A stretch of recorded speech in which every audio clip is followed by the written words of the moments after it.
भारत के दो ऐसे पड़ोसी देश हैं जिनके कारण उसकी सीमा पर हमेशा तनाव बना रहता है। पाकिस्तान के साथ जम्मू कश्मीर को लेकर विवाद है, तो चीन के साथ न सिर्फ लद्दाख बल्कि अरुणाचल प्रदेश में भी सीमा विवाद है।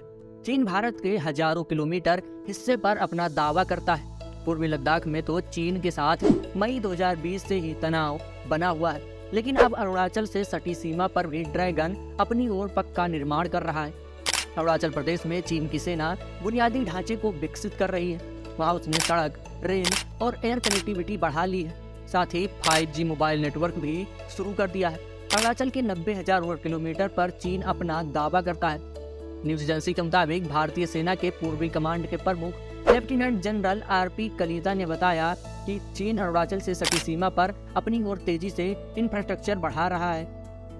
चीन ने सीमा के उस पार रेल, सड़क और एयर कनेक्टिविटी बढ़ा ली है। गांव भी बसाए जा रहे हैं जिनका दोहरा इस्तेमाल किया जा सके, और तो और वहां 5G मोबाइल नेटवर्क भी तैयार कर लिया है।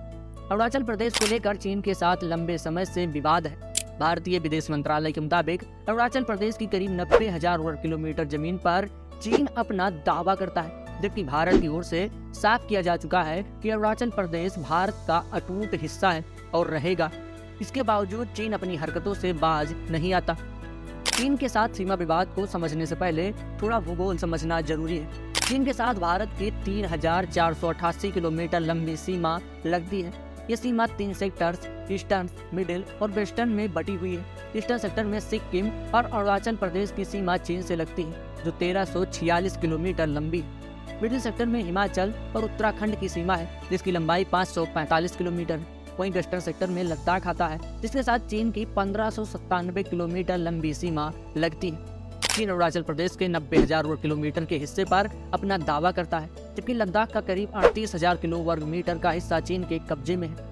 इसके अलावा 2 मार्च 1963 को हुए एक समझौते में पाकिस्तान ने POK की 5,180 वर्ग किलोमीटर जमीन चीन को दे दी थी। 1956-57 में चीन ने सिंजियांग से लेकर तिब्बत तक एक हाईवे बनाया था। इस हाईवे की सड़क उसने अक्साई चीन से गुजार दी थी। उस समय अक्साई चीन भारत के पास ही था।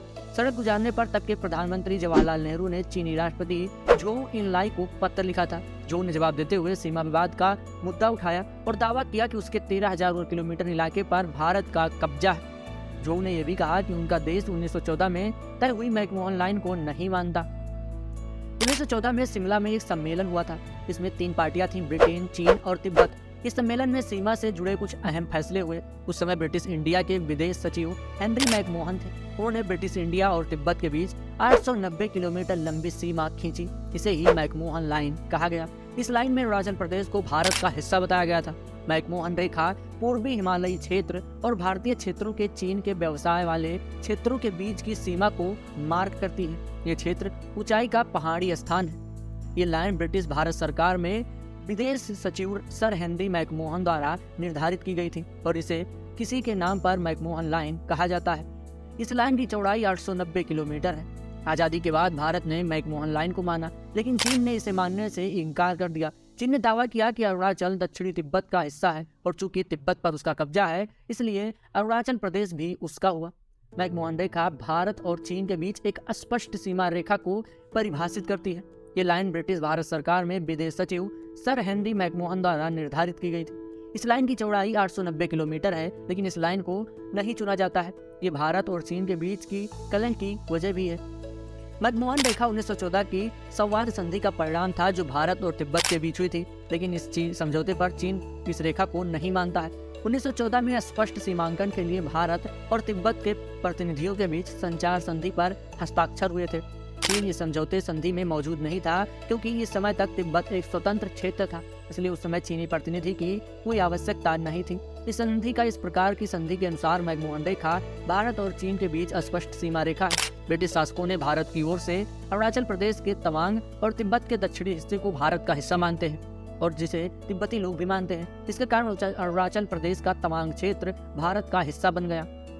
चीन के अनुसार तिब्बत हमेशा से उसके क्षेत्र का हिस्सा रहा है, इसलिए तिब्बत के प्रतिनिधि चीन की सहमति के बिना किसी समझौते को स्वीकार करने के लिए अधिकृत नहीं है। 1950 में चीन ने तिब्बत पर पूरी तरह से कब्जा कर लिया। अब चाइना मैकमोहन लाइन को ना तो हटाता है और ना ही मानता है। चीन का यह भी तर्क है कि चीन के अनुकूल समझौते में शामिल नहीं था, इसलिए फैशनेबल समझौता उस पर संबंध नहीं है। 1950 में तिब्बत पर कब्जा करने के बाद ही चीन ने अरुणाचल प्रदेश पर अपना अधिकार जताया था। भारत का मानना है कि 1914 में जब मैकमोहन रेखा की स्थापना हुई थी तब तिब्बत एक कमजोर लेकिन स्वतंत्र देश था, इसलिए उसे किसी भी देश के साथ सीमा समझौते पर बातचीत करने का पूरा अधिकार है। भारत के अनुसार जब मनमोहन रेखा खींची गई थी तब तिब्बत पर चीन का शासन नहीं था, इसलिए मनमोहन रेखा भारत और चीन के बीच अस्पष्ट और कानूनी सीमा रेखा है। 1950 में तिब्बत पर चीनी कब्जे के बाद भी तवांग क्षेत्र भारत का अभिन्न अंग बना रहा। भारत मनमोहन रेखा को मान्यता देता है और इसे भारत और चीन के बीच वास्तविक नियंत्रण रेखा यानी LAC मानता है, जबकि चीन मैकमोहन रेखा को मान्यता नहीं देता है। चीन का कहना है कि विभाजित क्षेत्र का क्षेत्रफल 2000 किलोमीटर है, जबकि भारत का दावा है कि ये 4000 किलोमीटर है।